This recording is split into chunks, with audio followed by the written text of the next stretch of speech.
The plan is Ori and the Blind Forest and Jack Benny TV. It's gonna be live.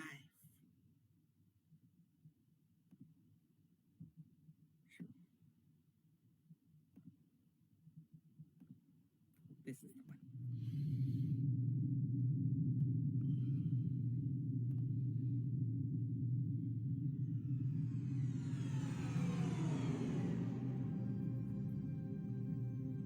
A beginning is a very delicate time.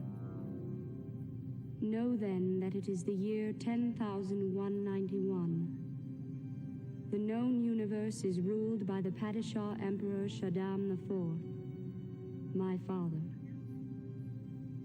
In this time, the most precious substance in the universe is the spice melange. The spice extends life. The spice expands consciousness. The spice is vital to space travel. The Spacing Guild and its navigators, who the spice has mutated over 4,000 years, use the orange spice gas, which gives them the ability to fold space. That is, travel to any part of the universe without moving. Oh yes, I forgot to tell you. The spice exists on only one planet in the entire universe. A desolate, dry planet with vast deserts. Hidden away within the rocks of these deserts are a people known as the Fremen, who have long held a prophecy that a man would come, a Messiah, who would lead them to true freedom. The planet is Arrakis, also known as June.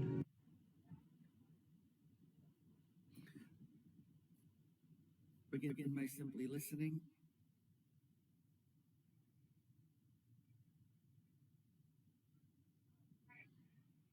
Slow down and see just how peaceful today can be. Greetings, children. It is I, your obedient servant, Sebastian Saint Serapion Smalls. The plan for this one is Ori and the Blind Forest and Jack Benny TV. Anyway, thanks so much for swinging by. Catch you guys on the flip side. Wish us luck and catch you guys on the flip side.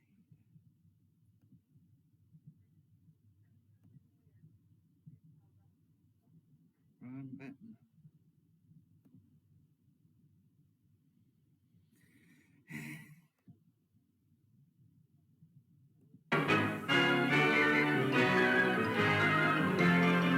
The Jack Benny Program.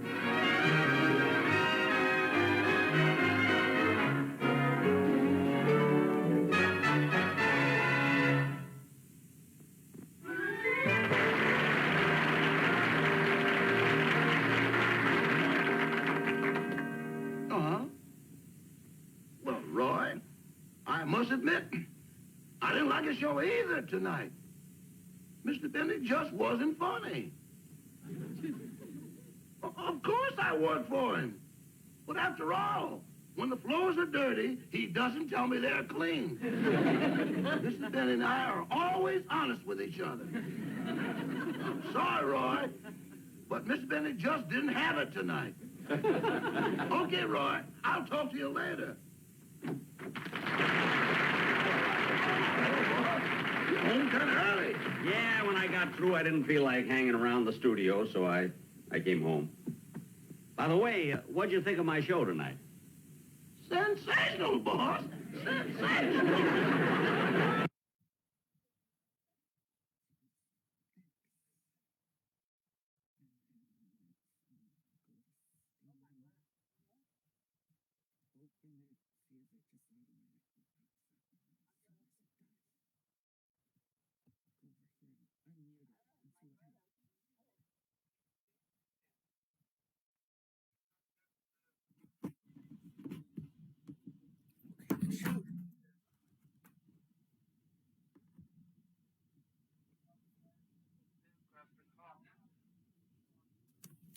I'm doing important setup stuff over here.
It's okay, I can go right.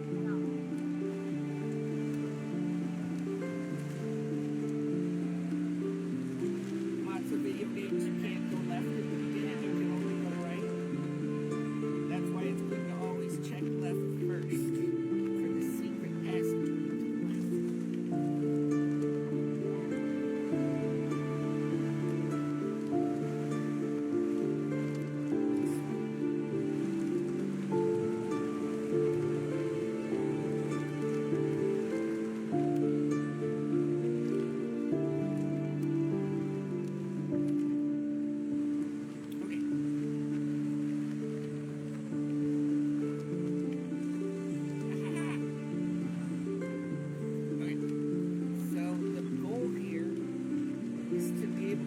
Enjoy this spooky, haunting music of the game. You know, Rochester, coming from someone else, it wouldn't mean much. But I know that you always give me an honest opinion. By the way, were there any messages for me? Oh, yes, I wrote them down Hear the this game bad. and Jack Benny just as good as each other. Is it a good balance? Dr. Johnson. I don't think I know any Dr. Johnson. Look, the one who treated me for the flu was Dr. Allen. And for my sinus, I had Dr. Miller. You can't hear my Then that time my knee went out of joint, I had Dr. Smith. Wait a minute. Who took out my appendix? That's that spooky ghost voice. Yeah, that's when my knee went out of joint. Johnson, are you sure you got the name right? That's what he said, and I think it's important because he called 3 times. Well, I better call him then. Dr. Johnson, isn't it funny? I don't know a doctor. Hate to call this late, but that's what he wants. Hello? Oh, hello. Is this Dr. Johnson's office? Yes, this is Dr. Johnson speaking. Oh, well, I got a message to call you. This is Jack Benny. Come right over to my office. Well, doctor, what's it all about? I just heard I'm in the Beverly Medical. Well, if it's that urgent, I'll be right over. All right. Can't imagine what it could be. Anyway, Rochester, I'll be back right away. Okay. Dr. Johnson. That's funny. I don't know what it is.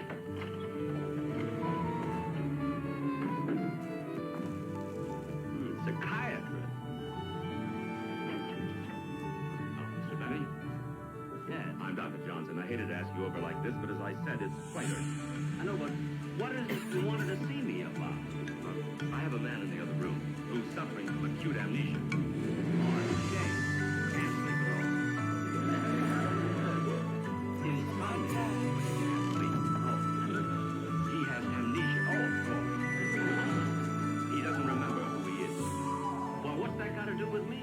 Well, in all his mumblings, the only name he keeps mentioning is yours. Well, I mean, that could be anybody. I have millions of fans. From what he's been mumbling, I don't think he's a fan. Well, I hope you can identify him. I'll bring him right in. All right.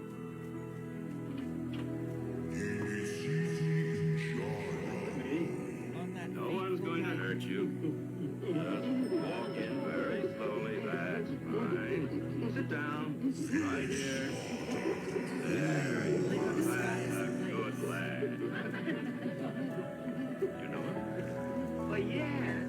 That's Professor LeBlanc, my French violin teacher. Violin teacher. Oh, and that explains why he had this with him when I found him on the gun. Professor LeBlanc, what are you doing here? Don't you recognize me? Don't you remember me? How can I remember you? I can't even remember me. Who am I? What am I? Where am I? This is pathetic, Doctor. I mean, how did it happen? Well, Mr. Benny, when the mind suffers a traumatic experience, the brain has a way of blocking it out. So he's your violin teacher. Well, I mean, he used to be. I mean, he gave me lessons for years. When did he give you your first violin lesson? Well, that's a long time ago. I would say 18 or 19, about 19 years ago. I'll never forget, I was home waiting to take my first lesson from him. Oh, Rochester! Yes, boss. Is that my violin stand? Oh, yes, sir.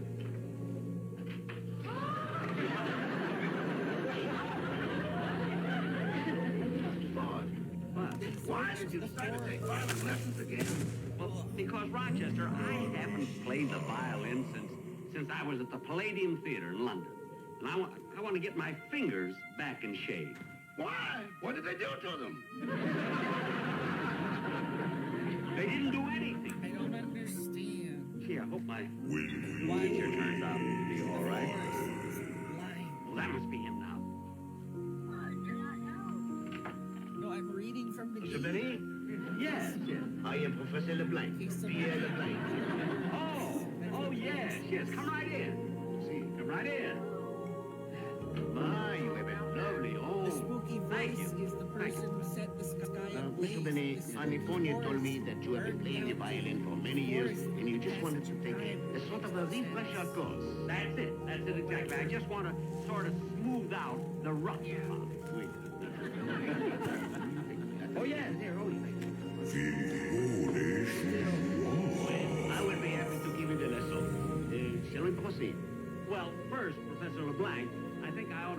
your fee is. I mean, what do you charge for violin lessons? Oh, with me, music is a passion. To teach it is a great joy. So From Television City in Hollywood, the Jack Benny program with Jack's special guests Natalie Wood and Robert Wagner, brought to you by new Pink Lotion Lux Liquid, the liquid that's both mild to hands and hard-working in the dishpan. And a new Lux Beauty Soap with wonderful skin purifier added to help your complexion look beautifully clear. Did you hear the wonderful news about New Lux? New Lux actually helps prevent skin blemishes. It's marvelous. Yes, everybody's talking about wonderful New Lux. Now you can actually purify with Lux as you beautify with Lux. Because a gentle but marvelously effective new skin purifier has been added to Lux. Just think, now every time you wash So apparently this is like an apple you're collecting actually station. helping to purify away complexion troublemakers. Purify your skin to look so much fresher, so much clearer. And new cream and rich Lux helps keep you smoother all over. Hollywood's most beautiful stars say they love New Lux with its gentle but marvelously effective skin purifier. Discover New Lux for yourself. New Lux purifies as it beautifies.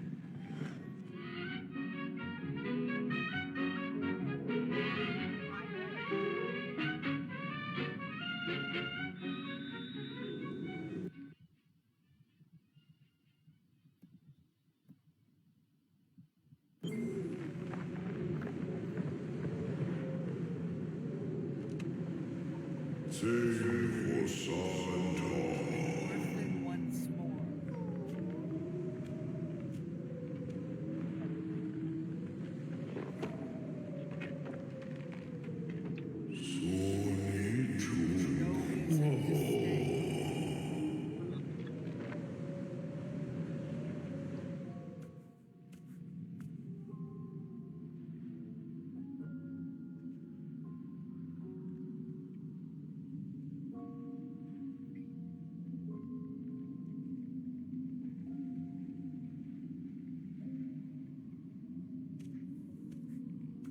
Mr. Elliott's office. No, I'm sorry. Mr. Elliott won't be able to see you tomorrow. He's Searching flying for to New my York for a light. meeting with Mr. Paley.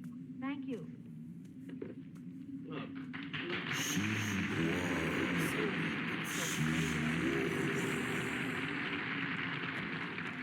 miss, I've been waiting for Mr. Elliott here for over 20 minutes, and I'm a pretty busy man. I'm sorry. I told him it was important. He said he'd be with you in just 1 moment. Every time I come up here, it's the same thing. Just one moment. Just one moment. Well, the next time I come up here, I don't want to be kept waiting. Well, I won't be able to do anything about that because today is my last day on this job. Oh, you're not going to work? Well, And hope then when I've got this me. You're very lucky. I wouldn't say that if you weren't leaving. But your boss, Mr. Elliott, is the most overbearing smart aleck that I've ever known. I have to do business with him, otherwise I hate him. By the way, I hope you won't have a problem when you leave here finding another job. Oh, I won't be looking for another job. You won't? No, I'm marrying Mr. Elliott.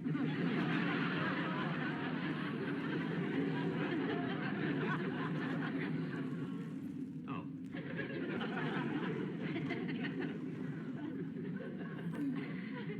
I'll tell the overbearing. And the last breath was drawn.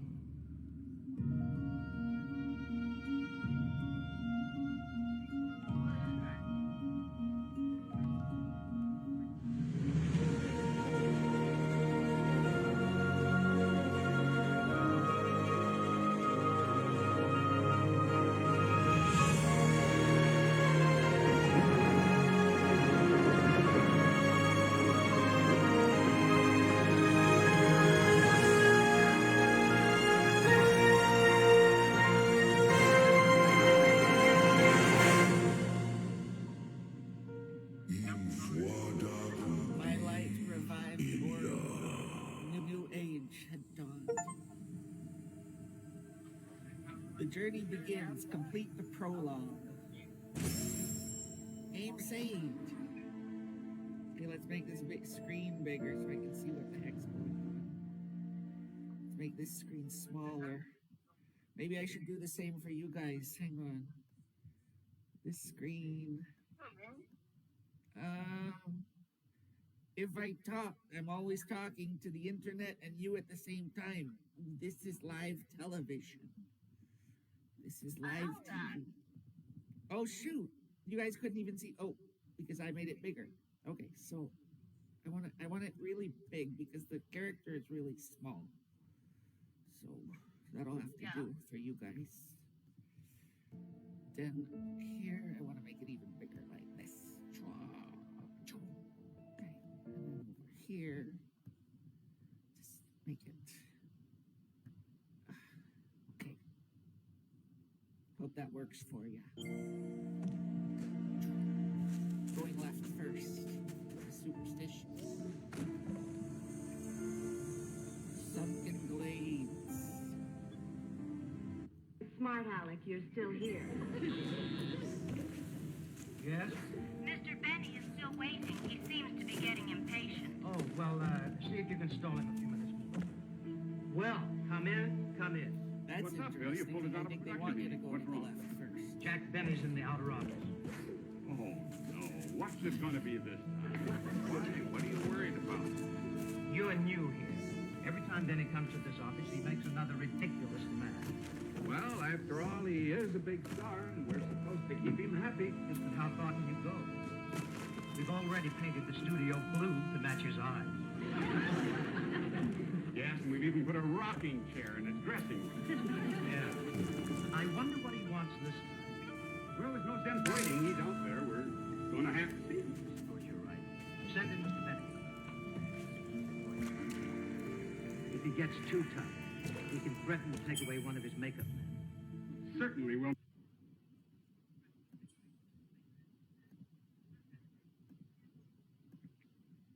Make him get along with 3. Now, wait a minute. You mean Benny needs 3 makeup men? Are you kidding? He used 2 when he was in radio. You can go in now. No, thank you. Well, hello, Jack. Hello, Mr. Elliott. Come right See ya. in. You know Mr. Thomas over there? How are you, Mr. And Thomas? this is Jim Shuttleworth. He's new here. How do you do? Jack, I'm sorry I kept you waiting, but sit down and tell us what's on your mind. Well, obviously you 3 gentlemen are busy, so I'll get right down to the point. Mr. Elliott, how long have I been with CBS? Well, I should say about I'll tell you. 12 years. 12 years. How time flies. Yeah. Shoot. Gee, you know, when I first came to work here, you didn't have a gray hair in your head.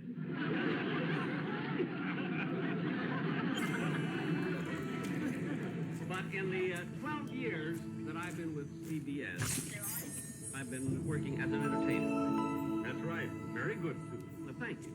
Thank you. But I feel that I've come to a point now in my career where I'd like to broaden out a little bit. You know, make use of all of my talents. Well, that's only natural, Good Jack. stuff. What would you like to do? Well, I think that besides stuff, I'd also like to direct.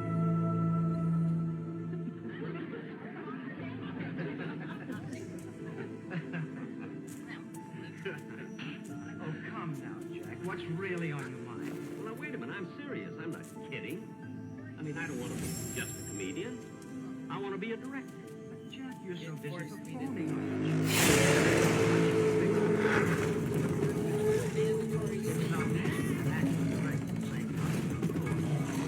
Marlon Brando does it.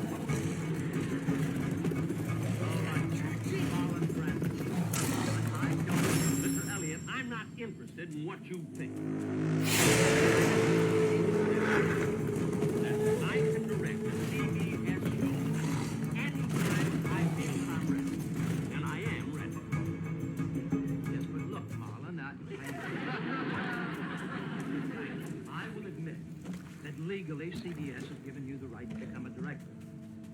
But surely you're not going to hold us to it. Oh, yes, I am. But, Jack, Look, Bill, how do we know? He might turn out to be a fine director. And anyway, it isn't as though he wants to direct Playhouse 90.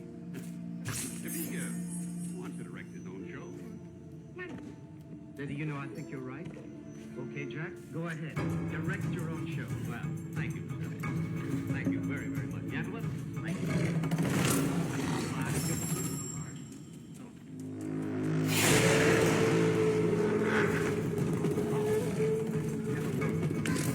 Now, Jack's an intelligent man.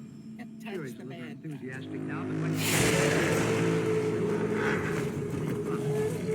believe me, if I know better, he'll do nothing to hurt his own show. Yeah. After I've changed my mind. I don't think it would be right for me to direct my own show. You see? You see? So instead of that, I've decided to direct Playhouse 90.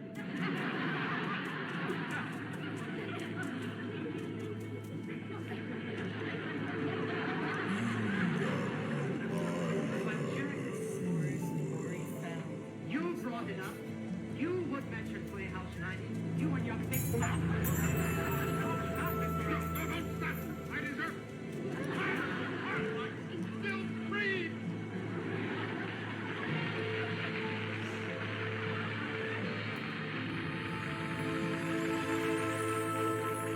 Well, we played the new director in action. I'd like the director in Here's one that's mild enough for hands but doesn't clean dishes the way you'd like. Here's another that's all right for dishes but not mild enough for hands. Believe me, neither one of them gives you the double advantage you get with new Pink Lotion Lux Liquid. I say double advantage because new Pink Lotion Lux Liquid is both mild to hands and hard-working in dishes. How can this be? Well, Lever research scientists have discovered a selective formula that works hard against hard surfaces like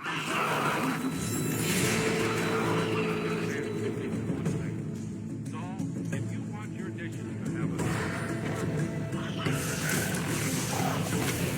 be sure you get new Pink Lotion Lux Liquid directly. Now, let's go next door to Studio 43, where Playhouse 90 is.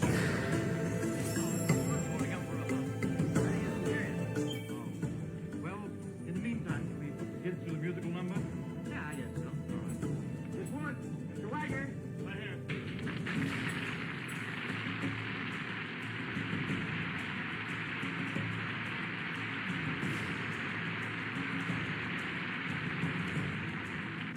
While we're waiting for Mr. Benny, would you two mind running through the number you have in the second act? Sure, we'd be glad to. I hope I can remember it. Just do it the best you can. I want to get it down for time. Okay, Charlie.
Okay, everybody, take 5. We'll continue just as soon as Mr. Benny gets here.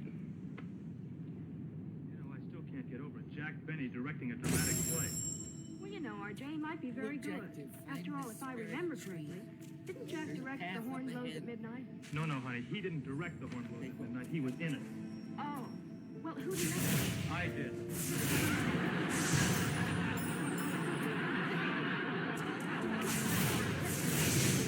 Well, I'm sure that CBS assigned Jack to direct this production. They must know what they're doing.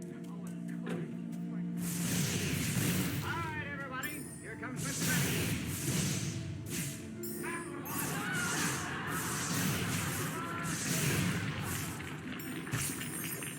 Hello, everybody. I'm sorry I'm late, but you know what these...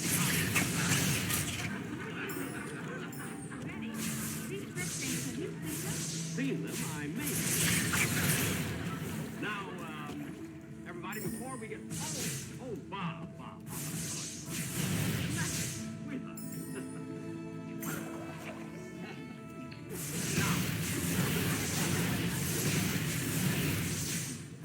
Now, I think we have a very, very good script, so we might as well get started.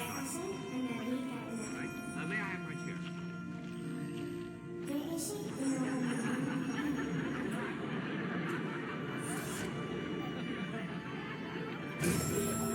They get that chair. They took it out of his dressing room. They put a shawl on him. He looked like Whistler's mother. Take that, please.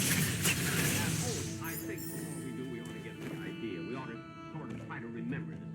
Now, this scene is where you have just finished doing your act. Remember, in Chicago.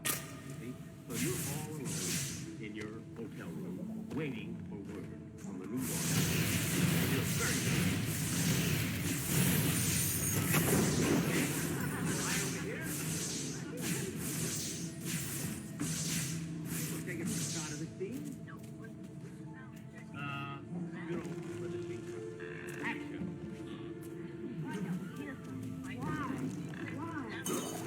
Honey, it's only 9:30. Don't be so impatient. Wait. When that telegram comes, the meeting will be headed for the big time. It'll be Broadway bound. You're right. Hold it. I'm making all that noise. It's your rocking chair.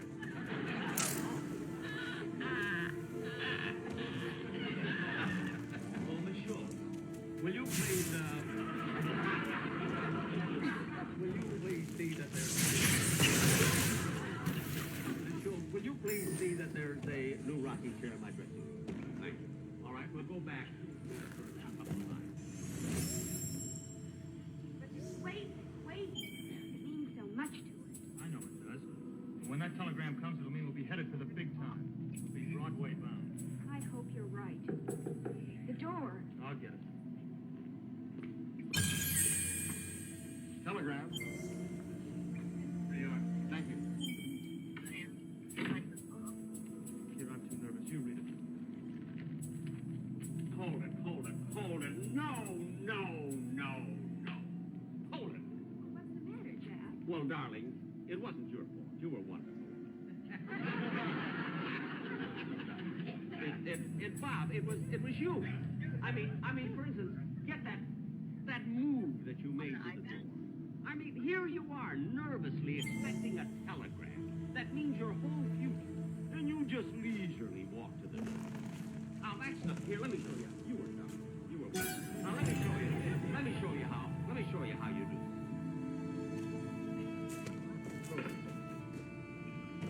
Knock on the door.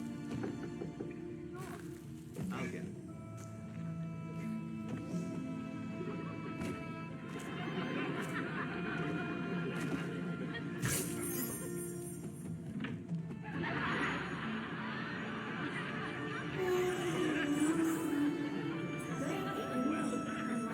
Anyway, you get the idea. You're supposed a little emotion there, a little action. You know. All right, now let's take it from the knock at the door. I'll get it.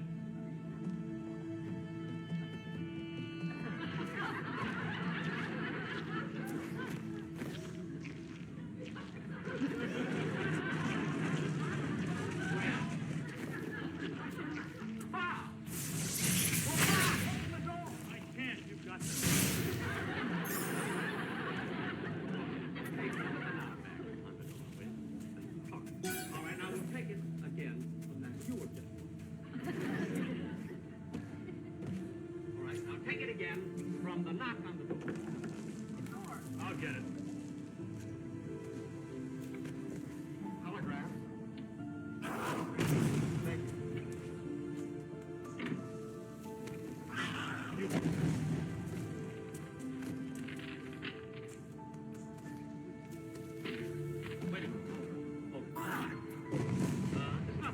It's nothing that you kids have done.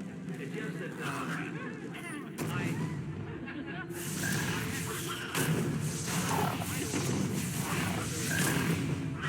which would be better in this scene? If you grab the telegram away from her, or if she handed it to you? Let me think about that for a minute. Yes, I think it'd be much more dramatic if you grabbed it. Yes, wait a minute, I'm directing this. You had your chance.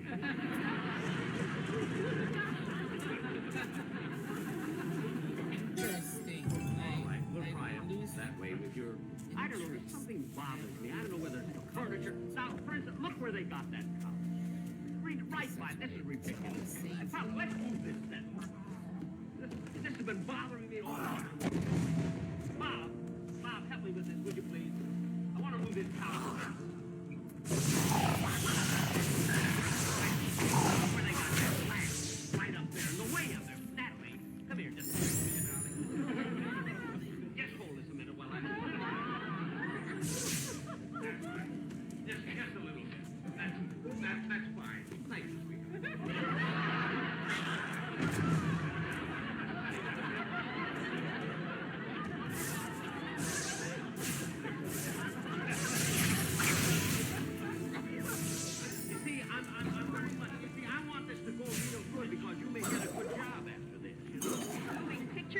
Furniture.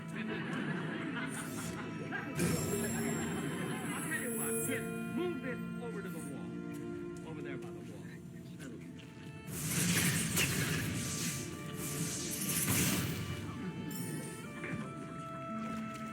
All right. Now, again. Where you're walking to the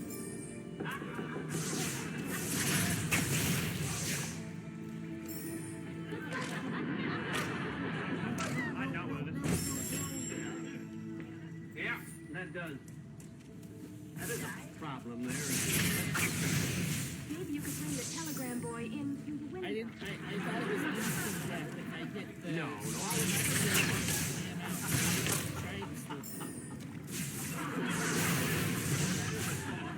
I'll tell you what, fellas, bring the couch back here. I think it's all right. In the first. Huh? I see. All right.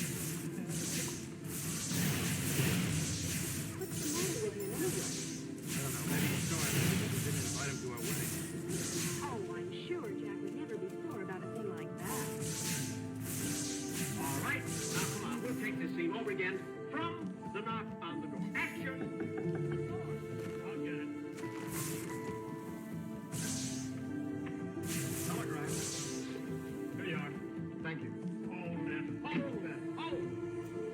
right. Oh, what did we do wrong now, Jack? What's wrong? It wasn't you. I was just concentrating on the message. I got to a dead end. Look.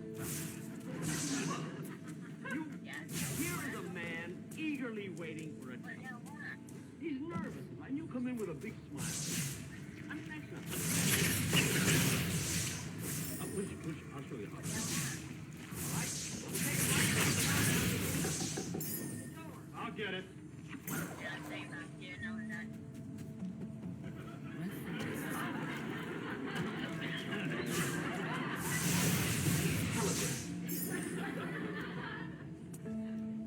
Here you are. Thanks. Right then. Now we got it. Now that's the way I want it. Jack, you didn't give me back the check. Now the light.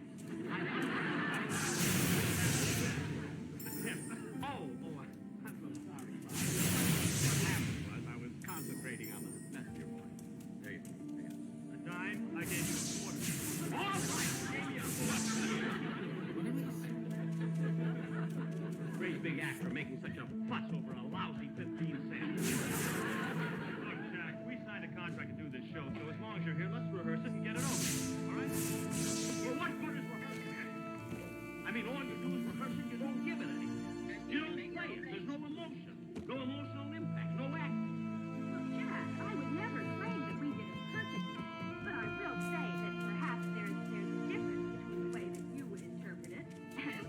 we would interpret it. Oh, I see. And you feel that your interpretation is better than mine.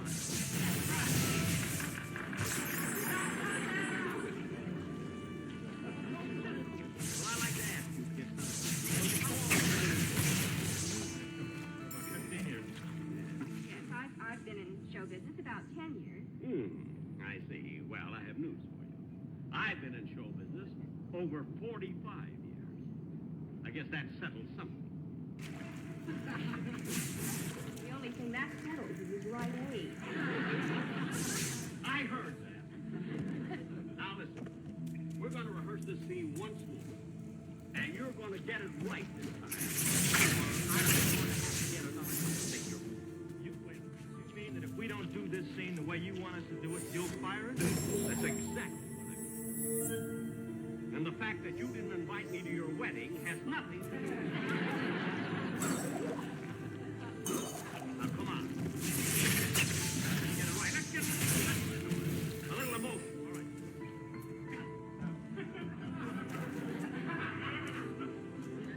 The chance we've been waiting. This is the chance we've been waiting for. What do you mean? Well, if we louse it up, you'll fire us. Great. All right, come on. Let's get this.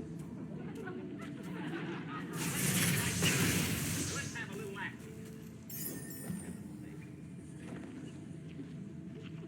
All right, action.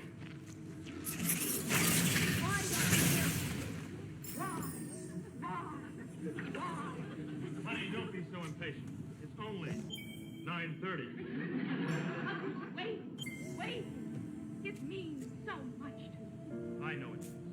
But when that telegram comes, it'll mean we'll be headed for the big time. We'll be Broadway bound. I hope you're right. I'll get it. To the ground! There you are. Thank you. You're not too nervous. You read it.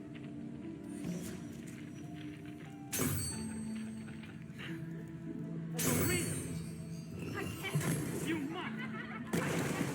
You must. When do we open? When?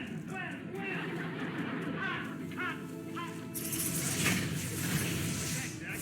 Now you got it.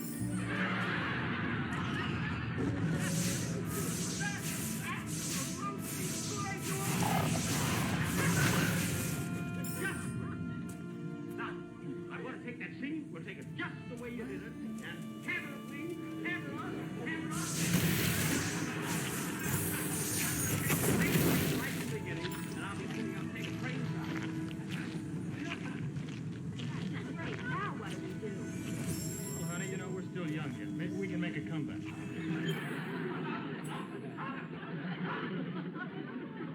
All right, kids, let's take it again. Just the way you did it the first time. Honey, we're not that young. Let's get out of here.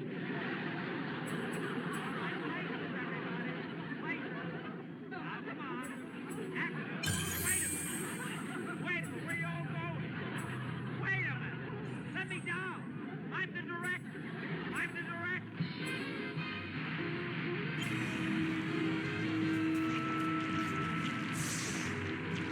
Jack will be back with his guest stars in just a moment. But first, here's a how to do it suggestion for today. How to get the benefits of toothpaste plus mouthwash from one product at once. Miss Nora Hayden, lovely star of television. An actress has to be double sure of the breath and teeth attraction. So I've always used it. And now, until I discovered I get the benefits of both. Here's why. White toothpaste. This will clean and polish your teeth as well as any plain white toothpaste. But now, it has the superb mouthwash ingredients and dentists. These red stripes tell you this is the toothpaste stripe, which gives you the benefits of toothpaste. I did not just do that to myself. Stripe kills I can't get the that J out. germs better than any plain white toothpaste. And Stripe kills bad breath germs even better than the best-selling mouthwash. So, get the benefits of 30 days plus mouthwash. Get Stripe.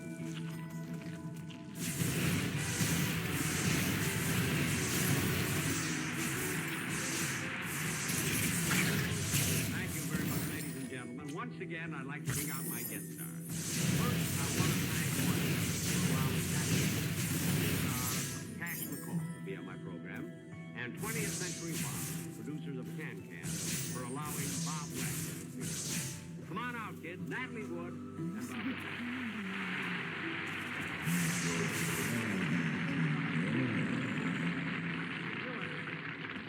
You were both just wonderful. You know, you really were.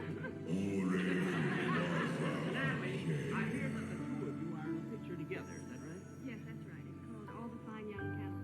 Oh, wonderful. You know something? I want to ask you, do you ever get jealous when Natalie is in a love scene with another actor? For instance, during the scene tonight, when I kissed her all the time, were you worried about Natalie? Well, yes, I was worried. I thought so. I mean, all the school going on. You just read my back.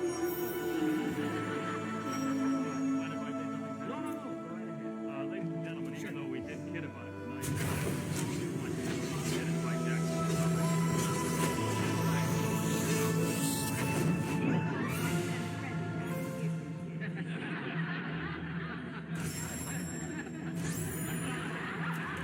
Well, look, it's only been 3 years. Stop counting me. Anyway, thanks again for being on my show. Ladies and gentlemen, next week be sure to watch the George Gobel Show, sponsored by Stripe, the red and white tube. Good night. Next week, be sure to watch the George Global Show with this Don McNeil, brought to you by Stripe. The red stripes tell you this is the hexachlorophene toothpaste, Stripe, that gives you the benefits of toothpaste plus mouthwash. Jack Benny program is a J&M production. Produced and directed by Seymour Burns and written by Sam Barrett, George Bolger, Al Barton, and Hal Goldman. Appearing on tonight's program were Harry Ellerby, Rodney Bell, Glenn Turtle, Eddie Woman, and Skip King.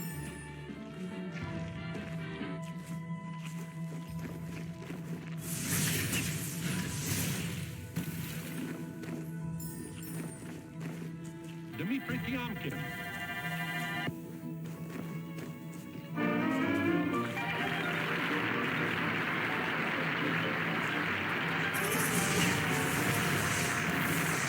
Miss Gordon, would you come in here a minute, please? That is so cool. Yes, Mr. Benny? Miss Gordon, I'm looking for a large envelope that came in the mail yesterday. It was a big brown one. Did you take it off my desk? Oh, yes, I did. Why? Well, look, on this envelope, there were 3 stamps, and the canceling machine missed one of them.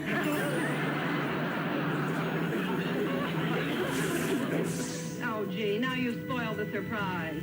What surprise? I saw that stamp, too, and I was going to give it to you for your birthday. Oh, stop with the jokes, will you? And look, now, while you're here, help me clean out this desk. The drawers are a mess. Surely. Now, here, we certainly don't need these papers right. here. And these either. All And right. here, take this with you, too. Had this, I don't know how long. Oh, what's this? This is Dennis Day's contract. All right. And look, and here's some mail. And I'll get it in a minute. Oh, What are you doing? What are you trying to do? it's so stuffy in here. Well, I'll help you with that. Oh, Hey, look, Miss Gordon, this window's been stuck for over a month. Now, let's have it fixed, will you? all right. Now, let's finish what we started.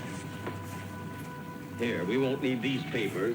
Here's some fan mail you can put in your outer office. I don't want that anymore. And I don't want this either. Oh, for heaven's sake. I forgot all about this. What is it, Mr. Benny? What is it? It's only the greatest song ever written. Really? Who wrote it? I did.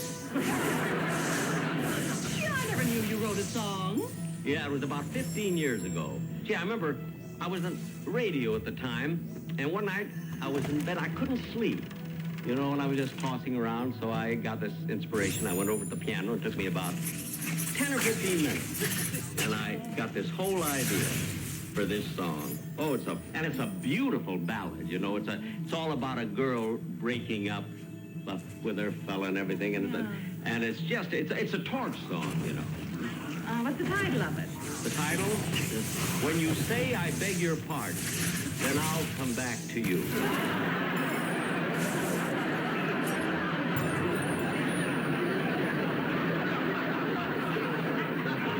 When you say I beg your pardon, then I'll come back to you. Yeah, gosh.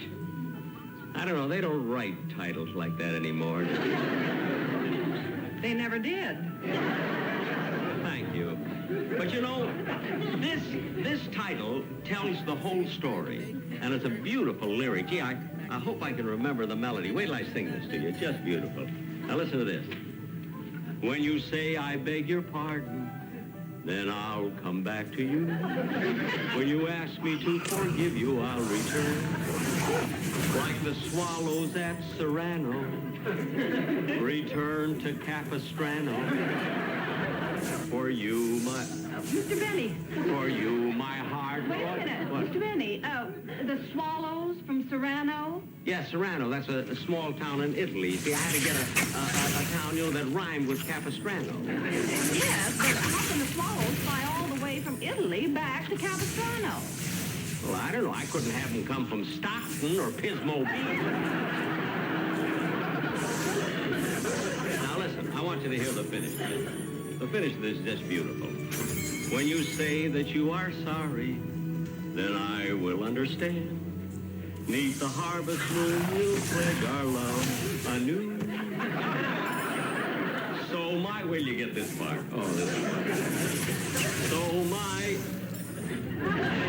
darling, though we've parted, come back to whence we started. And sweetheart... When? Yes, whence. That's the poetic form of the word where. Whence. Now get this finished. Come here. So, my darling, though we parted, come back to whence we started.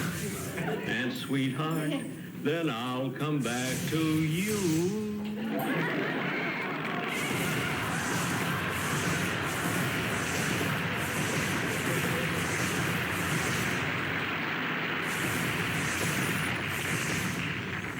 One thing for the song, if it does nothing more than open windows, it's worth it. Well, that was just a coincidence, you know. Say, do me a favor, will you? Yes. Now, I've only got one copy, and I need about 6 more, so will you fix them up after lunch? Well, Mr. Benny, if you don't mind, I'd rather do it before I eat. Good. The sooner the better. Yes. Go right ahead. Mr. Benny's office. Oh, yes, just a minute. It's your director. Oh. Yeah, Freddie? What do you want?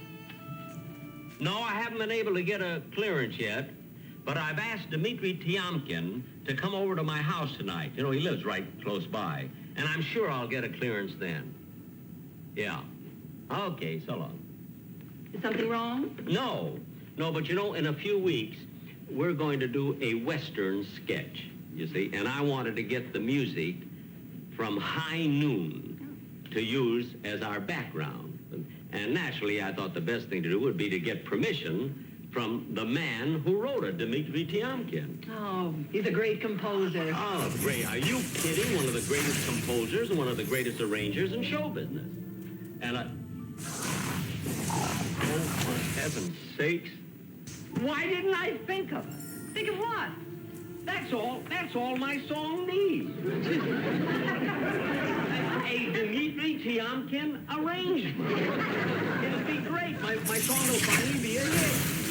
You think he'll do it? Oh, he'll love the opportunity. I know he will. See, I hate to do this to Cole Porter, but after all, Dmitri is a neighbor, you know. I'm going to ask him anyway when he gets here. When you say I beg your pardon, then I'll come back to you.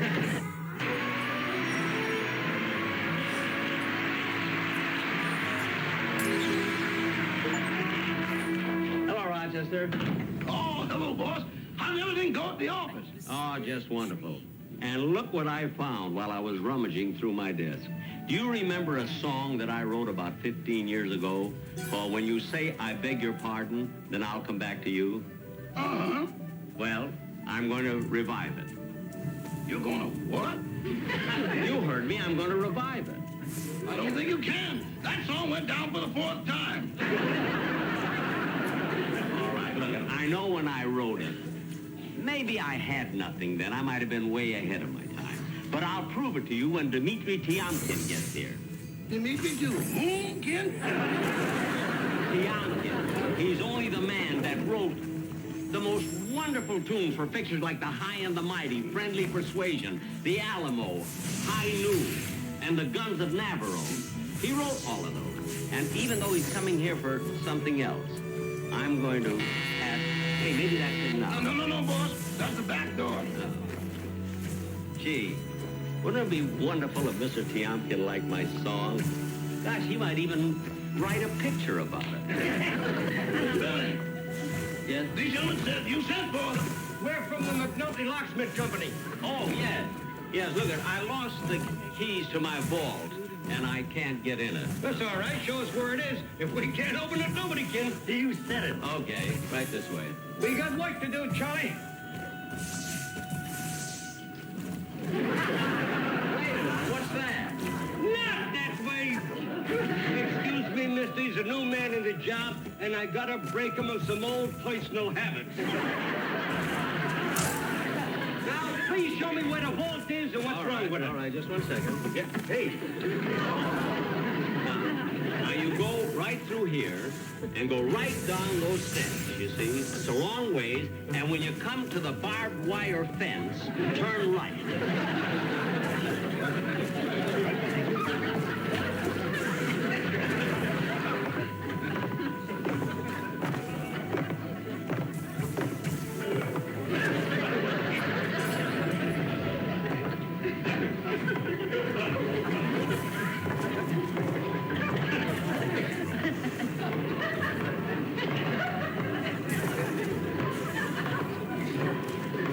Well, they're halfway.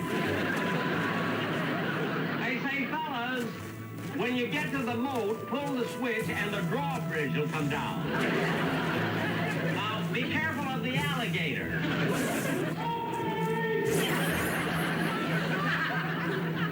Maybe I'd better go down there and lead him through the minefield.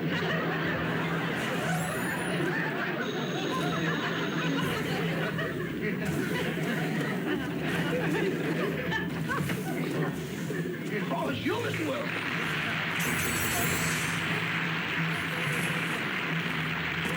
How are you, Rochester? When I heard the bell ring, I thought it was Dmitri Tiomkin.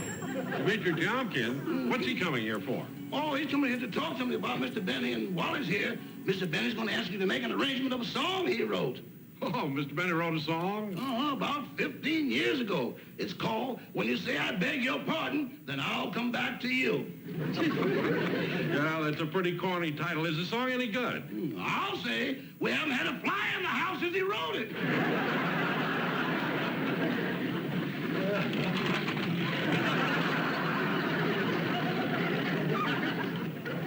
Oh, hello, Don. Oh, hello, Jack. Rochester was just telling me you're thinking of reviving a song you wrote. Yeah, I don't know if you remember, Don. I wrote a song about 15 years ago. And it's beautiful. It's a ballad. You know, it's sort of a torch song. And it's the most beautiful ballad you've ever heard. Wait, I want you to hear the lyrics of it in case you forgot. It's just, you know, it's one of those songs it's called When You Say I Beg Your Pardon, Then I'll Come Back to You. I want you to hear it. Listen to it. All right. When you say I beg your pardon, then I'll come back to you. When you ask me to forgive you, I'll return. Like the swallows at Serrano, return to Capistrano. For you, my heart will... Jack, just a minute. Serrano? Yes, Serrano. That's a town in Italy, you see? And I had to make it rhyme with Capistrano. But look, Jack, how can the swallows fly all the way back from there? Well, Don, I'll prove to you that it's not impossible. Now, you'll admit, Serrano is near Milan. That's right, yeah. And Milan is very close to Venice, right? Venice is right near Santa Monica. I can fly from Santa Monica to Capistrano. Oh, shut up.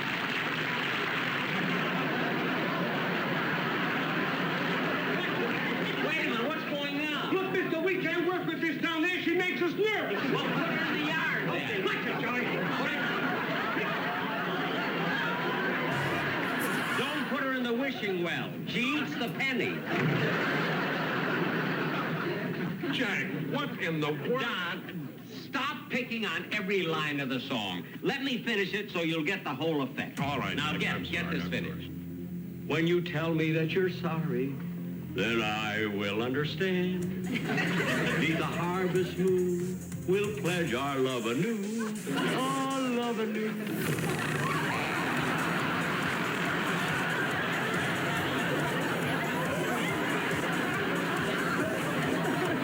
Get this finished. So, my darling, though we've parted, come back to whence we started. Whence?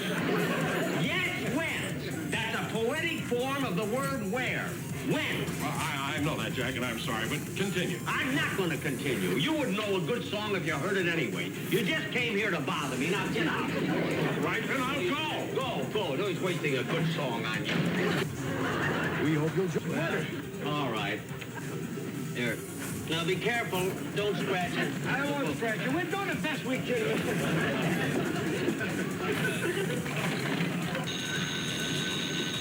I'll get it, Rochester. Mr. Tiamkin, how are you? I'm so glad to see you. And look what a beautiful ball. Shake hands with Mr. Bailey. Come on, shake hands.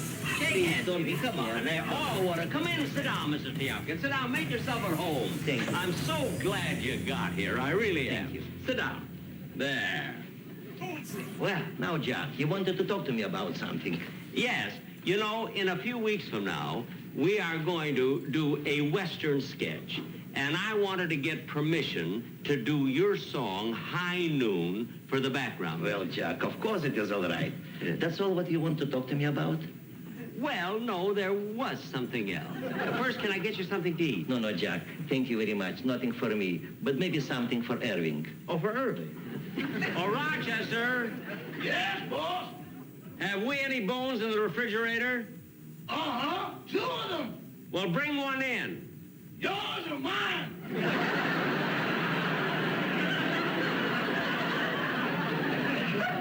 Never mind, I'll get it myself. Please don't bother. Now, what is the other thing what you like to speak to me about? Well, look, Mr. Tiamkin, you know, you've written such wonderful music, such beautiful music, for all these pictures and everything. And I wrote a song, you see, and it would merely mean a Dmitri Tiamkin arrangement to make it a hit. I never know, Mr. Benny, that you were composer. That's really big surprise for me.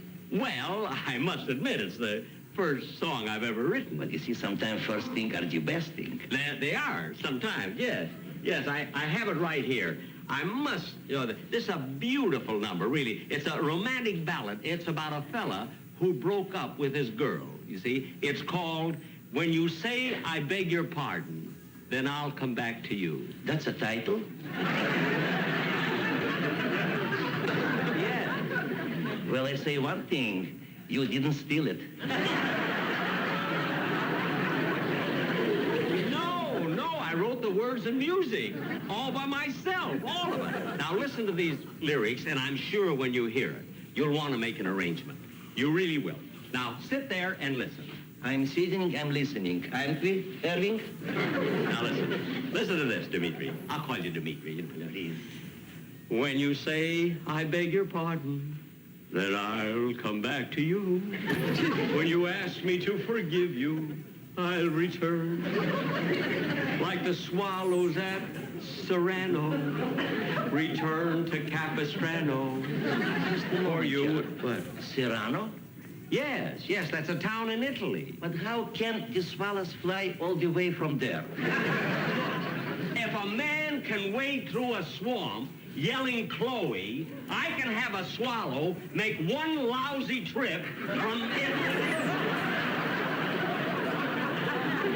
Now look, just sit there and listen to the finish of this. I'm sure you'll love this song. Listen. Now listen to the finish. When you say that you are sorry, then I will understand. The harvest moon will pledge our love anew, our love anew. Though my darling, though we parted, come back to where we started. Just a moment, Jack. Just a moment. I said where. But I said where. If you're going to be a songwriter, at least think like one. I would have said, to whence we started.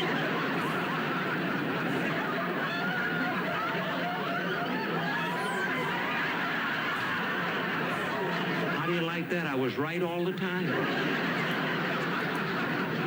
Okay, Jack, go ahead. Irving likes to hear the finish. All right, now here's the finish. So, my darling, though we parted, come back to whence we started. And, sweetheart, then I'll come back to you. Now, Dimitri, as one composer to another, what do you think of that song? Well... Now, look, I don't care. You won't hurt my feelings. You really like me to tell you? I want you to tell me you won't hurt me. Well, okay. Irving, leave the room.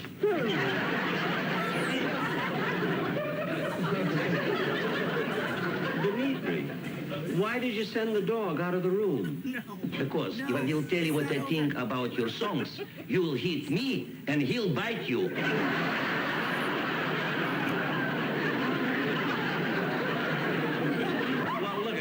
Admit that the words weren't exactly right. The melody's important, and the main thing, you gotta have an arrangement with one of your arrangements. But Jack, you must, in order to make a really great arrangement, you have to have from start to something to work it. For instance, when I was start to work on High Noon, you see... Oh, High Noon, High Noon. Da, da, da, da, da, da, da, da, da. I mean, how can you compare that?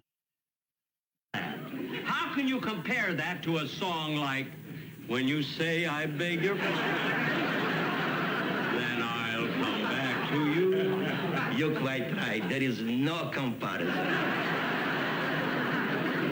Of course there isn't. Now look, I know the way I sing it, it doesn't sound like anything. When you know the melody, you'll want to make it arranged. I'll tell you what, I'll play the violin for you. And then I'll just sit down and let me play it on the violin, and then you'll know what I mean.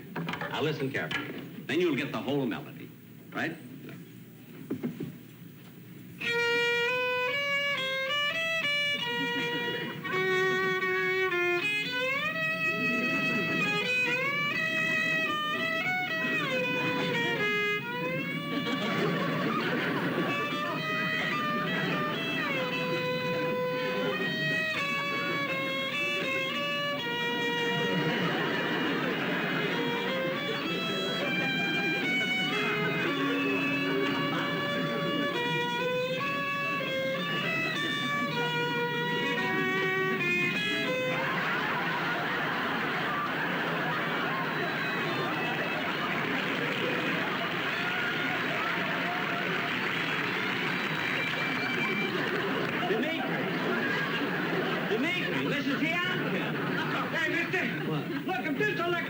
Doesn't work, I'm going to have to blast. Well, don't blast. Look, it's the only thing we can do. Well, try and use the saw. Well, I got to get the thing open, don't I?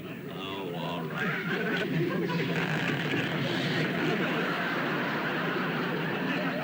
Oh, there you are. What happened? What happened? Well, you see, you went around in my circular bookcase here. Oh, thank goodness. For a moment, I thought I blacked out. No. Now, come over here and sit down over here. Sit right over here, right. And then I'll play the song. Thank you. Now, I want you to listen to the melody, because it's simply beautiful. Now listen. Wait a moment, Jack. Wait a moment. You see, I was a violinist, too. You see... You play the violin? Yes, sir. And maybe I will get much better impression how your song must sound if you will keep your elbow up and your wrist firm. I'm sure you will improve your tone. Oh, all right. I'll try it that way. Okay. That's better.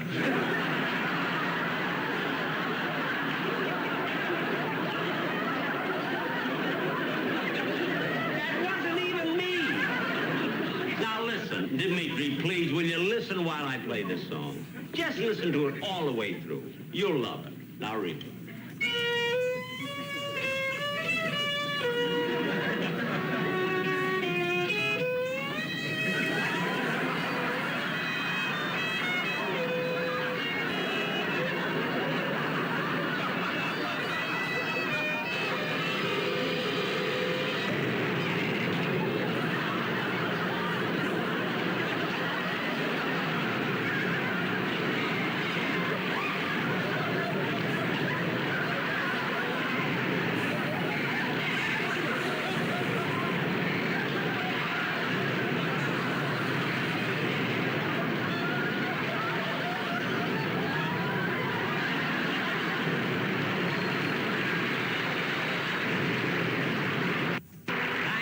Thank you very much, ladies and gentlemen, and I hope you all enjoyed the show. I want to thank Mr. Dmitri Tiomkin for being my guest.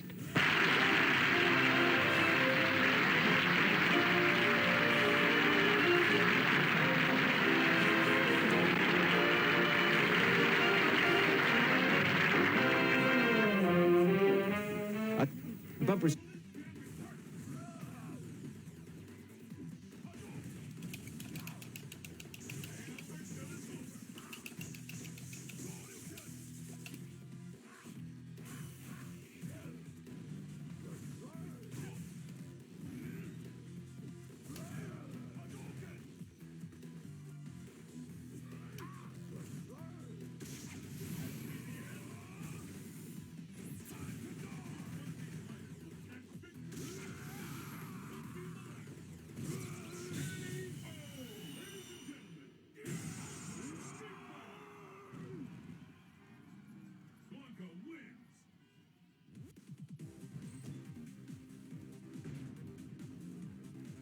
Going on? I was in a playlist. What? Oh. Next. From Hollywood,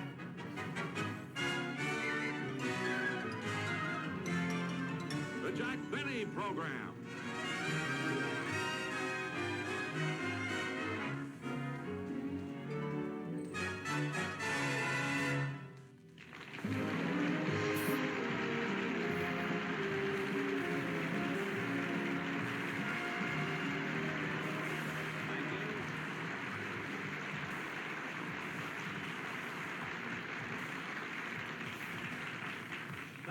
Thank you very, very much, and good evening, ladies and gentlemen.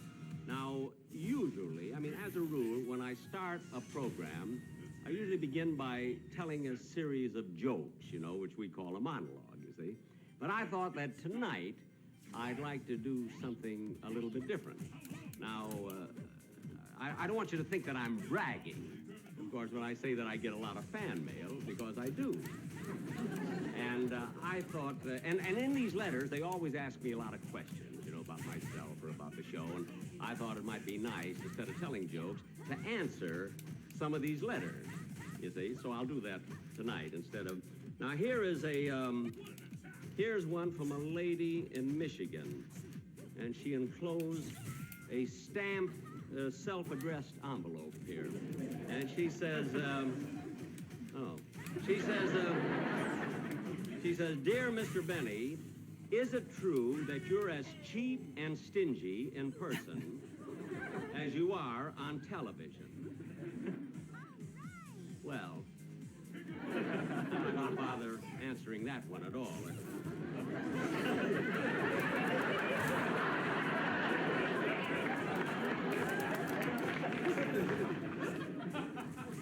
Oh, here's a letter that says, Mr. Benny, in a recent program, you referred to your violin playing in the same class with Yasha Heifetz. Now, Mr. Benny, how can you possibly have the nerve to compare yourself with anyone who knows music as well as he does? Well, my only answer to that is that I believe my devotion to the violin is even greater than his. because I doubt very, very much if Mr. Hyphead would continue to play after being tarred and feathered.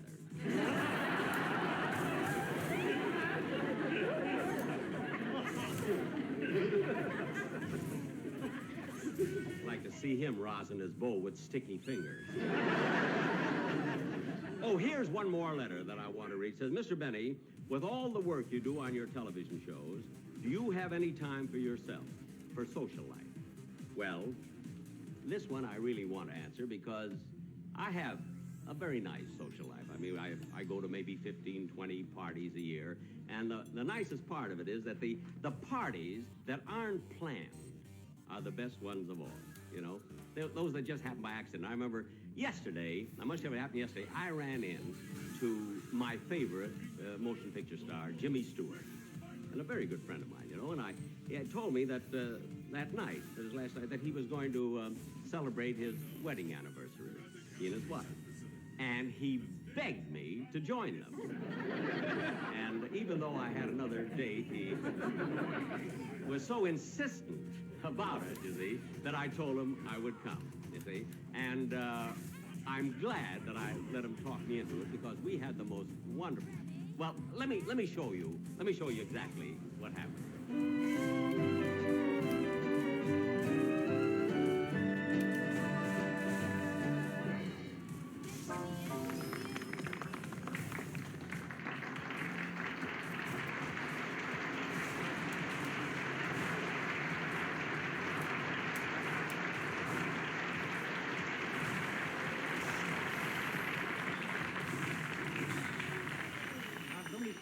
Perhaps you would like to order another drink? No, I don't think so. No, thank you. Madame Stewart, No, thank you. Not right. Oh, Captain, you can take these 2 places away. They'll be just the 2 of us. Gloria. Isn't it wonderful, Jimmy, to be able to celebrate our wedding anniversary alone? This is the first time we've been able to do it. Gloria, dear, there's something I wanted to tell you, but I didn't have the nerve. Well, Jack Benny and his girlfriend are going to join us tonight. What? I know. Oh, no. But I couldn't do anything about it. I met Jack on the street. And in the course of the conversation, he asked how you were. And instead of just saying fine and letting it go at that, I just happened to mention that we were going to celebrate our wedding anniversary tonight. And then Jack just started suggesting that he join us. And before I could say no, he grabbed me by the lapel. Why didn't you just walk away? I did, and dragged him 2 blocks. Just hung on like an abalone. I don't mind Jack so much, but those girls he always brings with him. Yeah. You remember the one he brought to the Conrad Hilton party? Oh, yeah, she's the one that ate asparagus like a sword swallower, yeah. Well, don't worry, Jimmy. This is a kind of a new restaurant. Maybe Jack won't know where it is. No. When I told him where we were going, he wrote it down on a piece of paper. Gosh, I hope he shows up. You hope he shows up? Yeah, he kept my fountain pen. I wonder what kind of a girl he'll bring with him this time. Well, I don't know. Honey, maybe we'd better have another drink, huh? Oh, guys, hold on. 2 more champagne cocktails, please. Thank you.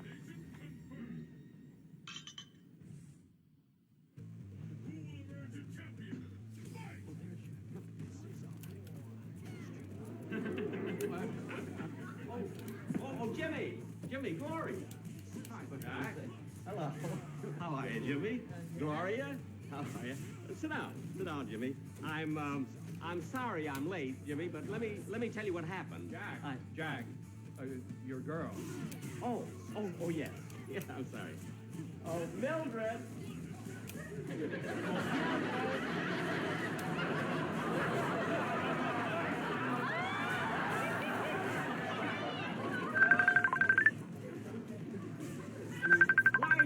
Lagging behind. Oh. Well, here we are. Gloria, this is Mildred. Pleased to make your acquaintance. And, Mildred, this is Jimmy Stewart. Pleased to make you... Jimmy Stewart? Yeah. Well, this is certainly an unexpected, pleasurable event. Well, sit down. sit right where you were here, Gloria. And Mildred, you sit next to Jimmy right over there. Well, here we are. Gee, this is certainly a risky joint. I'm so glad you stopped by the studio and invited me out. What studio? Are you in pictures? Well, No. You see, Mildred works at CBS. Oh, she's a television. well, you see, Well, no, not exactly. what are you hemming and hawing about? I'm a telephone operator, and I'm proud of it. Mildred. If it wasn't for me, you would be able to talk to those other big shots. Mildred, please. All right. The truth hurts, don't it? Mildred, I'm not trying to hide anything. If you two will excuse us, Gloria and I are going to dance. Jimmy, the orchestra isn't playing.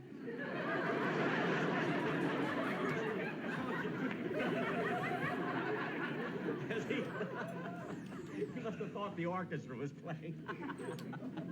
Well, anyway, Jimmy, I'm so glad you insisted on my coming over here because we can have a lot of fun, huh? How about some drinks? We've already ordered. Oh, you did, huh? Yes, we ordered champagne cocktails. Oh, wonderful. Here you are, Mildred. There you are. Didn't you order? You ordered drinks yourself? It's delicious. Come on, live it up. He's cute. Well, I guess we might as well live it up, honey. We're celebrating our anniversary. Our happy anniversary. Bring 2 more, please. We certainly can. Yeah, I wouldn't have missed having. Hey, there's the music. Come on, Mildred. Let's dance, huh? Okay. You like. Oh, wait a minute.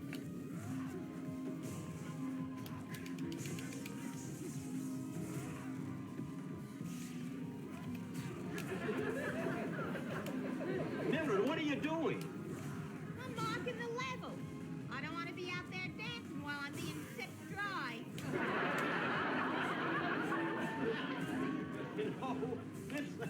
The reason she said that, this happened the last 2 places I took her to, you know? Come on, let's dance. What are you doing?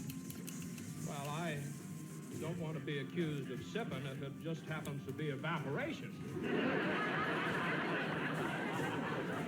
Say, by the way, Jimmy, I noticed that when Jack sat down, he had your fountain pen in his breast pocket. Oh, yes, I saw that. It wasn't mine. It probably belongs to Conrad Hilton. You're a wonderful dancer. Thank you, Mildred. And Jackie, Why? no matter what happens tonight, I want you to know that I like you very, very much. I know you do, Mildred, but why did you have to mention it now? Well, I have a feeling that as the evening moves on, Jimmy Stewart is going to make a pass at me. And you didn't want me to be jealous, huh? Yeah. Oh, well, with my blue eyes, I've nothing to worry about. Gloria, I know how you feel. I know what you're thinking, but we're stuck with this. We'll just have to stick it out. There's nothing to do. We could get out of here. No, we can't without an excuse. I know. When they come back to the table, I'll tell them that my stomach's a little upset. But we can't lie to them. Who's lying?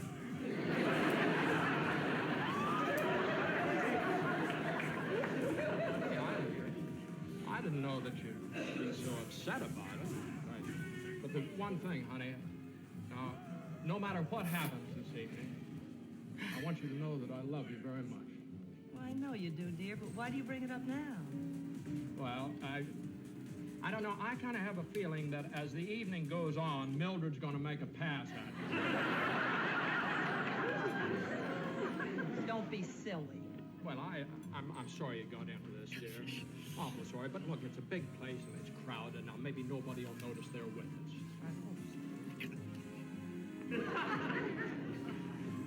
I beg your pardon. Well, you should be. Why don't you look where you're going? Please. Well, I'm sorry, but you bumped into me. If you don't know how to dance, why don't you get lost? Mildred. Now, look, miss, it was your fault and you know it. My fault? Listen, you can't talk to me like that. I happen to be here with Jimmy Stewart.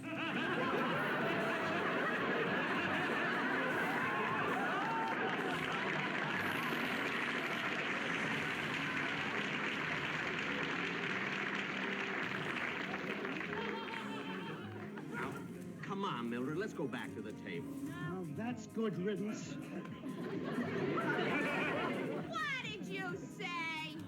Look, Mildred, if you start another fight, it's the last time I'm going to take you out.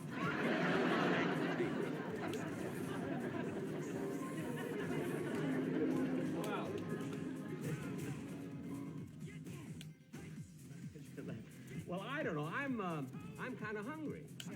How about having something to eat? How do you feel? Oh, I'm starved. All right. Wait a minute. I'll get the waiter. Waiter. Where is that? We're both wrong. Harry S. Truman.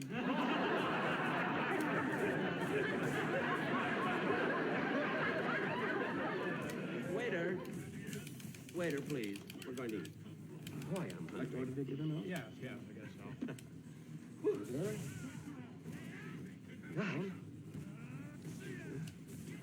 Hey, get a load of these fancy dishes. What's Vissy Schwazi? That's a cold soup. Oh, good. Then I won't have to blow on it.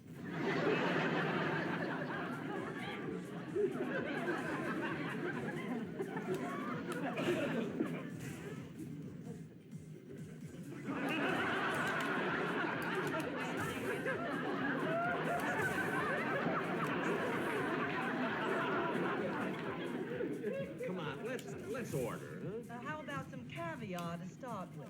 Caviar? Those are fish eggs. I bet she orders 2 soft-boiled. What are you going to have, Jack? Well, I don't know. Let's see. Grenadine of beef, $3.75. Long Island duckling, $4.50. Filet mignon. Whoops! Oh, brother. You don't mind, I'll take the orders. All right, I'll have grenadine of beef. You, madame? I'll have the Long Island duckling. Thank you, madame. You, sir? I'll have the whoops medium rare.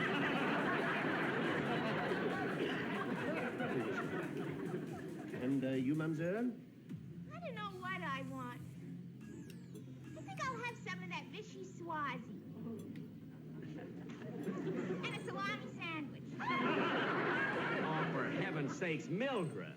I mean, this is a high-class French restaurant. I mean, order something appropriate. Waiter, what would you suggest? Well, I would recommend the lapin sauté aux champignons. Oh, what's that?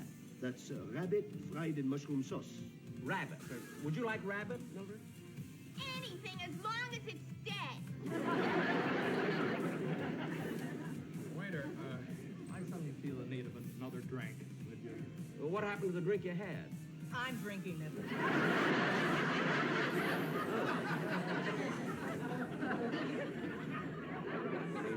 Oh, bring her the grenadine of beef, and we'll all have shrimp cocktails.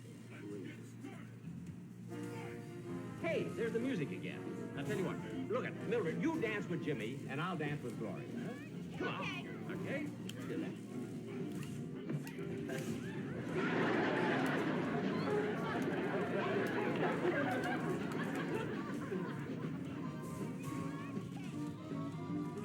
Gosh, Jimmy, I'm so thrilled dancing with you. What? Whoever thought that I, Mildred Meyerhouse, would someday be dancing with a real movie star? Mildred Meyerhauser? Yes. Quite an unusual name, isn't Yeah, I thought about changing it. But somebody said when you change your name, sometimes it changes your whole personality. it? And you didn't want to take the gamble. Oh, no!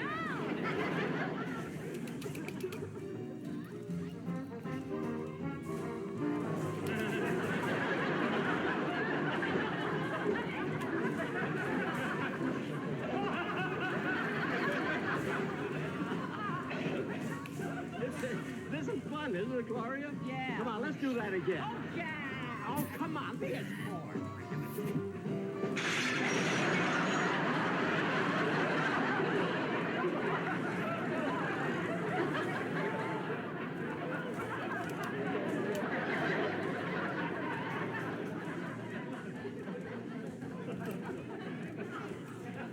Well, it's his fault for cutting in.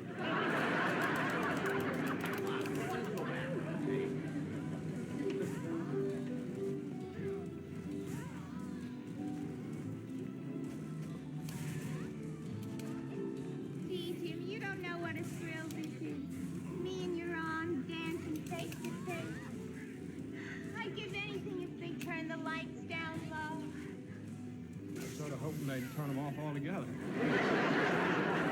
Oh, Jimmy. I can't get over it. Here I am dancing with Jimmy Stewart, and the orchestra's playing my favorite song. Hold me close and hold me fast. This is La Viandra. When you kiss me inside, and then I close my eyes. This is La Viandra. When you press me to your heart, I'm in a world apart, a world where roses bloom.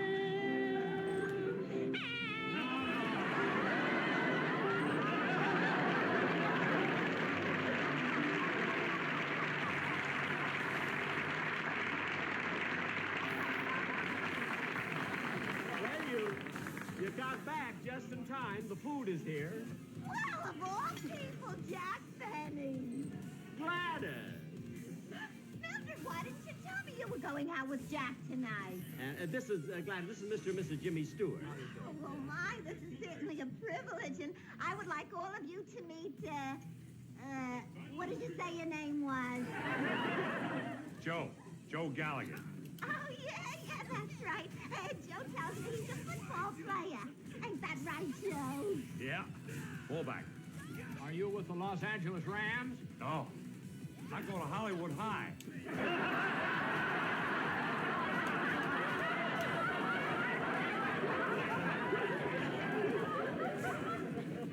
Hollywood High? 9 years. Joe, I would like for you to meet Mr. Jack Benny. How you do? And this is Mr. and Mrs. Jimmy Stewart. All right. And that is my girlfriend, Mildred. All right.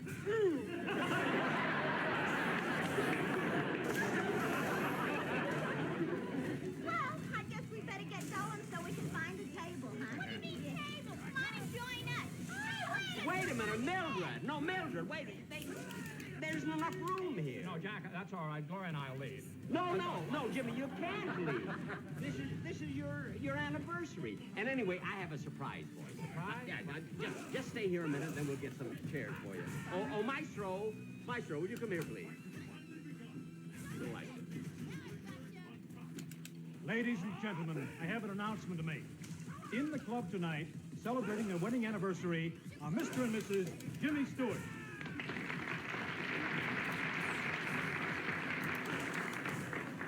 Here with Mr. and Mrs. Stewart are their good friends, Jack Benny and Mildred Meyerhauser.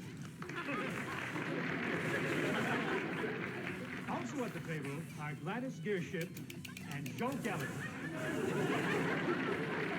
The second string fullback from Hollywood High.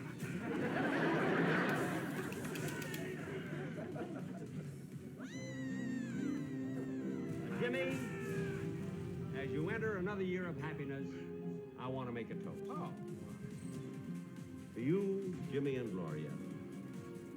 May you continue to have health, happiness, and may all your wishes come true. Thank you, Jack. Wait, I'm not through yet. And I hope that on your next anniversary, exactly a year from today, that we will all be together again.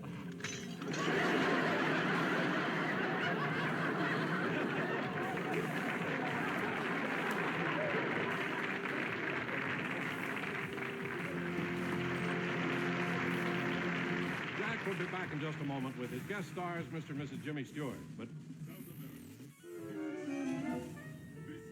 Well, finally, we're alone on our anniversary. I was surprised when I came back from the powder room and saw everybody rushing out. I hope you didn't insult them. No, I don't think so.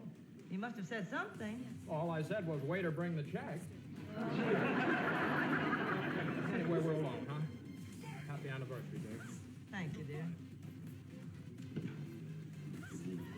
Oh, Jack, what are you doing back here? Well, Don Wilson said I'd be back in a minute, and I couldn't make a liar out of it. And anyway, Jimmy, I do want to thank you and Gloria very, very much for being on my show. Great pleasure. Enjoyed it, Jack. I'm glad, and as long as I am, thank you. I also want to congratulate you and wish you a happy anniversary. Well, Jack, as a matter of fact, this isn't really our anniversary. We just made this up for the show. Oh, this isn't your anniversary. Oh, well, when is your anniversary?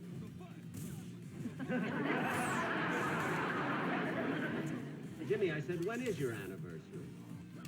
July 2nd. Jack, as a matter of fact, it wouldn't make any difference because when we celebrate our wedding anniversary the next time, we're going to be out of town anyway. Oh, where are you going? Well, we'll think someplace.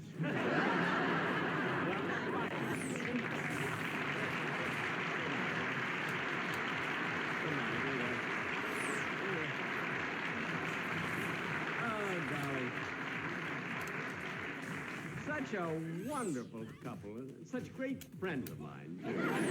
And now, ladies and gentlemen, Barbara, what are you doing back here? The show is over. Well, the show may be over, Jack, but I haven't finished my shrimp cocktail. Oh, neither did I. Come on, let's have it.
From Hollywood, the Jack Benny Program with Jack's special guest, Connie Francis.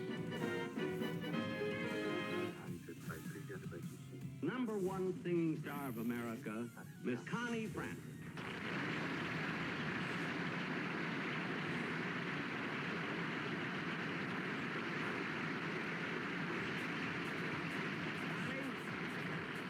I want to tell you something. It's so nice to have you on my program again. Well, thank you, Jack. It's so nice to be back.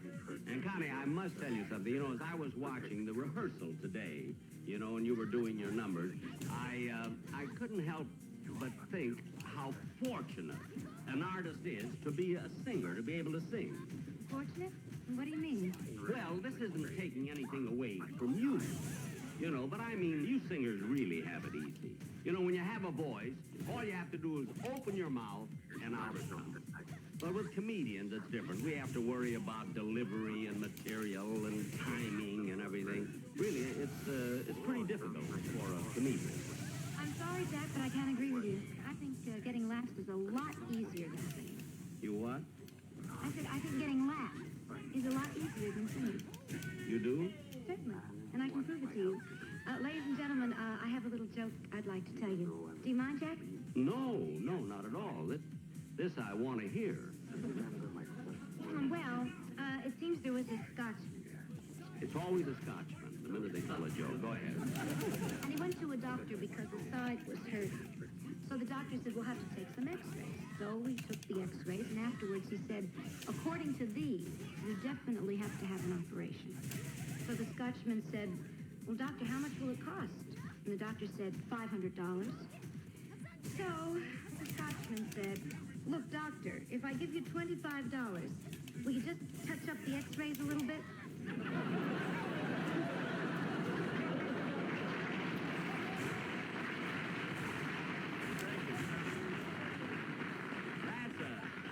That's a pretty good joke, you know. Who told it to you? Your doctor.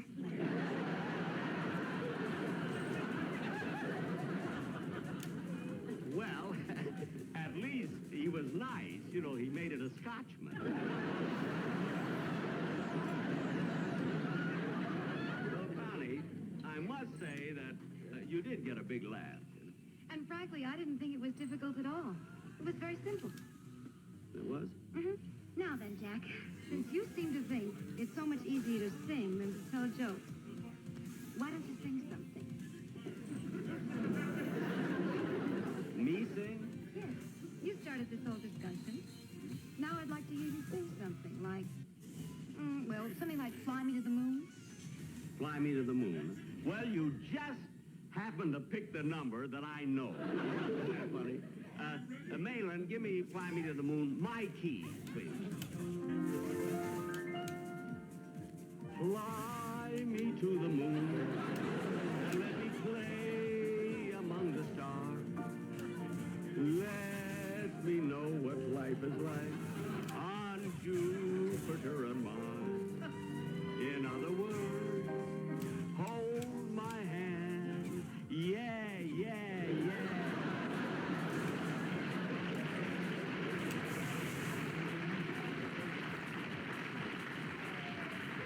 In other words... Okay, hold it, Ringo.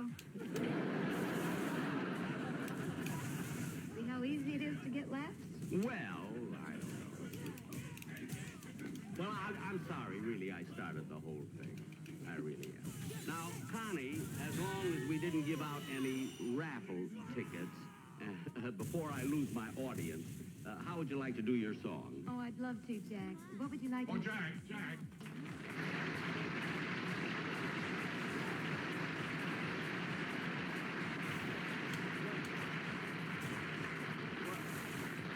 What's this all about? Hello, Mr. Benny.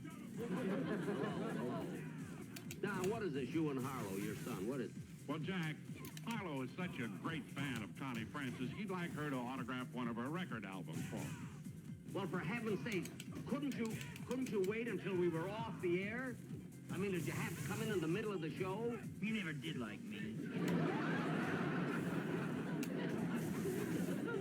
I like you. All right, we'll get here. Mr. Wilson's son wants you to autograph this album. Hi, what would you like me to write? Well, just say, to Harlow, with all my love, and sign it Connie Francis. She knows her name. To Harlow, with love. Anything else? Yes. Kiss me. What are you trying to do? I'm growing up. Harlow, please. Here, just did you sign it? Yes. All right. I don't want yours. I wasn't going to give you mine. I'm certainly glad of that. You never did like me. Daddy, he's making fun of me. Well, we don't have to stay here and be humiliated.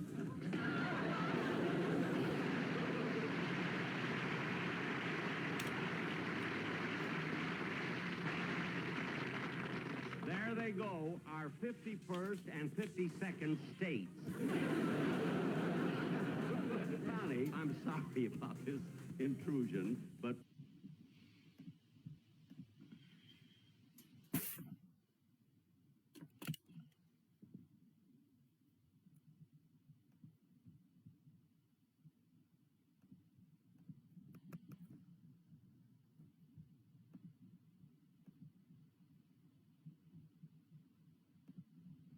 One sec.